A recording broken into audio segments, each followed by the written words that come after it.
आजारपणानंतर November 2019ला याचे प्रयोग आम्ही सुरू केले होते.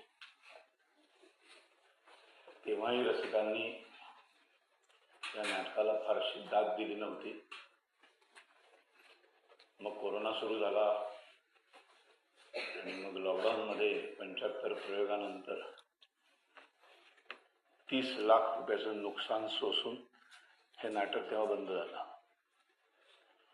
मग त्याच्यानंतर हे अजरामर नाटक मराठी रंगभूमी 150 वर्ष जुनी, जगातली सर्वात सक्षम मराठी रंगभूमी, या मराठी भाषेला अभिजात भाषेचा दर्जा मिळाला. तर हे सर्वांना कळलं, पण नेमकी अभिजात भाषा म्हणजे काय, ती कशी असते, ती कानटकरांनी अशा नाटकांमधून लिहून ठेवली. नाटक कसं असावं याचं सर्वोत्तम उदाहरण म्हणजे हिमालयाची सावली. नाटक कसं लिहावं, त्याचा चढता ग्राफ कसा असावा, गोष्ट कशी घडत जावी. 3 अंकी नाटक आणि फक्त 4 प्रवेश आहेत. फूट सूट ब्लॅकआउट नाहीये. अख्खा पहिला अंक 1 प्रवेश, अख्खा दुसरा अंक 1 प्रवेश. केवळ पॅरालिसिसचा अटॅक येतो, मधला गॅप आहे म्हणून 1 ब्लॅकआउट, एकमेव ब्लॅकआउट. इतकी दर्जेदार भाषा काय होती मराठी भाषा. 1910 ते 1920चा कालखंड आहे हा. काय प्रचंड महर्षी कर्व्यांसारखी माणसं या महाराष्ट्रात होऊन गेली. समाजकारण कसं करावं, सगळं घरादारावर तुळशीपत्र ठेवणं, या वाक्याचा अर्थ जर समजून घ्यायचा असेल तर हिमालयाची सावली बघा. आणि आता सगळेजण उलट करतात. कार्यकर्त्यांच्या घरादारावर तुळशीपत्र. पण दुर्दैवाने आज जी गर्दी झाली आहे, ही गर्दी फसवी आहे. केवळ अखेरचा शेवटचा प्रयोग म्हणून ही गर्दी झाली. ह्याची अर्धी लोक जरी ह्याच्या आधीच्या प्रयोगांना आली असती तर कदाचित हा शेवटचा नसता. मला कळत नाही की का आवडत नाही तशी नाटकं. आपल्याला करमणूक हवी, मनोरंजन नकोय. 9 रस आहेत, पण आम्हाला फक्त एक हास्यरसच अनुभवायचा आहे. आम्हाला दुसरे रसच अनुभवायचे नाहीत. आणि कोणी प्रायोजक मिळत नाही. सगळे प्रायोजक हलकी फुलकी विनोदी नाटकांना मिळतात. मोठमोठे बिल्डर्स आहेत, मोठमोठे वर्तमानपत्राचे मालक आहेत, चॅनल्स आहेत. अशा नाटकांच्या पाठी कोणीच उभं राहत नाही.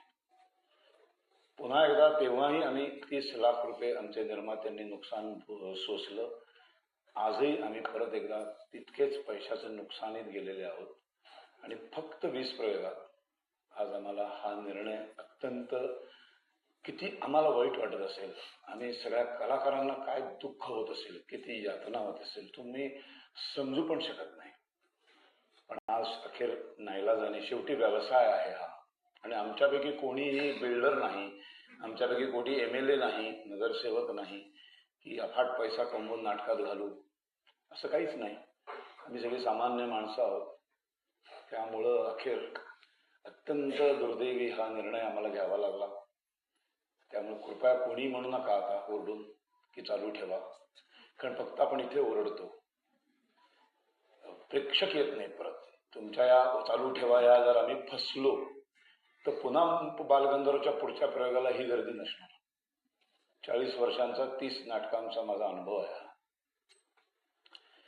दुर्दैव आहे, पण हे आहे, हे इतकं भयानक आहे. समाजासमोर अशा दर्जेदार नाटकं लोकांना नाही बघायची. कळत नाही मला का अशा नाटकांना गर्दी होत नाही. यापुढे कोणीही एकही निर्माता अशी नाटकं करायची हिम्मतच करणार नाही. कोणीच नाही करणार. हे तुम्ही सगळे भाग्यवान आहात.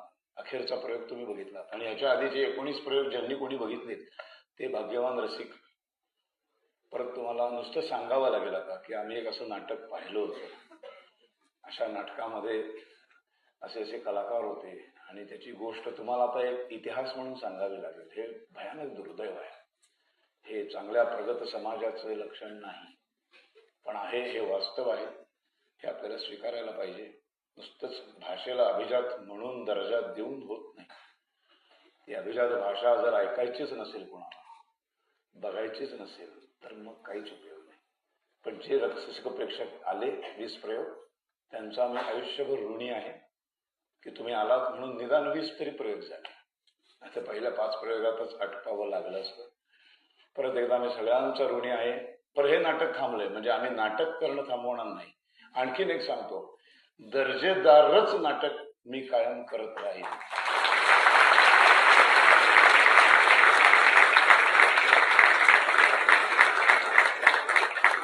बाळ कोल्हटकर एकदा म्हणाले होते की नाटक संपल्यानंतर काहीतरी संचित बरोबर घेऊन जातो ते चांगलं नाटक.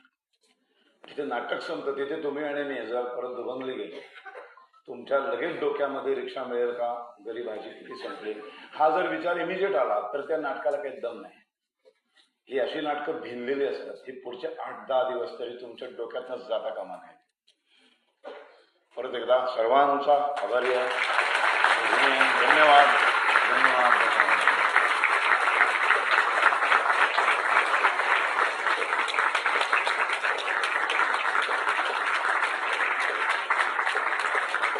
आणि भेटायचं जर असेल तर VIP रूम मध्ये आम्ही सगळे कलाकार एक 10 मिनिटात चेंज करून येतो भेटायला.